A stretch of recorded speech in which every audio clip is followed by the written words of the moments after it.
میری تقریر کا عنوان ہے صحت کا پیغام انسانیت کے نام جو تو نبی کریم صلی اللہ علیہ وسلم کی زندگی کا لمحہ امت کے لیے مستقل ایک پیغام ہے.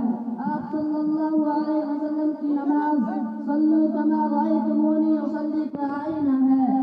آپ حج واعتصموا بحبل اللہ جميعا کا پیغمبر ہے. آپ کا رضا غمگساری اور غریب پروری کا روشن مینار ہے. آپ کا چلنا پھرنا اٹھنا بیٹھنا ہنسنا بولنا صبر و عزم سبھی لوگوں کے لیے حسین پیغام ہے.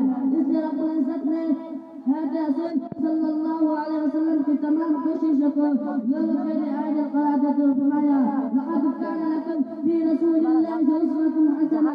یقیناً تمہارے